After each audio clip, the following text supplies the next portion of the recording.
ಎಂಥ ಪರಿಸ್ಥಿತಿ ತಂದ್ಕೊಂಡ್ಬಿಟ್ಟೆ ಮೈನಾ. ಎಲ್ಲ ನನ್ನಿಂದ.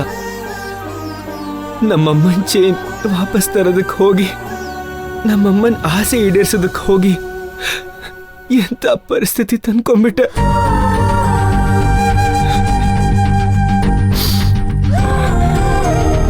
ಯಾರಾದರೂ ಕಷ್ಟ ಅಂದ್ರೆ ಅವ್ರ ಸಹಾಯಕ್ಕೆ ಮೊದಲು ನೀನ್ ನಿಂತ್ಕೊಳ್ತೀಯ.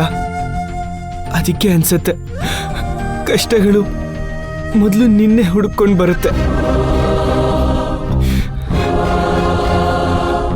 ದೊಡ್ಡೋರು ಹೇಳ್ತಾರೆ ಒಂದ್ ಪಡ್ಕೋಬೇಕು ಅಂದ್ರೆ ಒಂದ್ ಕಳ್ಕೋಬೇಕು ಅಂತ. ಆದ್ರೆ ನೀನು ಕಳ್ಕೊಳ್ಳೋದೇ ಆಯ್ತೆ ಹೊರತು ಪಡ್ಕೊಂಡಿದ್ದೇನು. ಜೀವನ ನಾವು ಅನ್ಕೊಂಡಂಗಲ್ಲ ಮೈನಾ. ಅನ್ಕೊಳ್ಳೋದೆ ಒಂದು, ಆಗದಿನ್ನೊಂದು. ಅವತ್ತು ಅಮ್ಮ ನಿನ್ ಮಾತು ಕೇಳಿದಿದ್ರೆ ಅವರು ಆಸ್ಪತ್ರೆ ಸೇರೋ ಅವಶ್ಯಕತೆ ಇರಲಿಲ್ಲ, ನಿನಗೂ ಈ ಪರಿಸ್ಥಿತಿ ಬರ್ತಾ ಇರಲಿಲ್ಲ. ನಿನ್ನ ಹಿಂಗ್ ನೋಡಕ್ ಆಗ್ತಾ ಇಲ್ಲ ಮೈನಾ. ನೀನ್ ಆದಷ್ಟು ಬೇಗ ಹುಷಾರಾಗ್ಬೇಕು. ನೀನ್ ನನ್ ಜೊತೆ ಮುಂಚಿನ ತರ ಮಾತಾಡ್ಬೇಕು. ನೀ ಮತ್ತೆ ಯಾವತ್ತೂ ಈ ತರ ಪರಿಸ್ಥಿತಿಗೆ ಬರಬಾರ್ದು. ನಿನಗೆ ಯಾವ ಕಷ್ಟಗಳು ಬರಬಾರ್ದು. ಈ ಕಷ್ಟಗಳೆಲ್ಲ ಇವತ್ತಿಗೆ ಕೊನೆ ಆಗ್ಬೇಕು ಮೈನಾ. ಇನ್ಮೇಲೆ ಕೊನೆವರೆಗೂ ನಿನಗೇನು ಆಗದಿರೋ ಹಾಗೆ ನಾನು ನೋಡ್ಕೊಳ್ತೀನಿ ಮೈನಾ.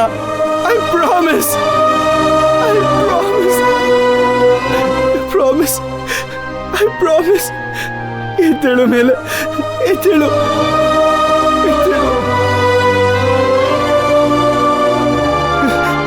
ನನ್ನ ಜೊತೆ ಮತ್ತೆ ಮಾತಾಡು ಮೈನಾ, ಪ್ಲೀಸ್ ಮೈನಾ.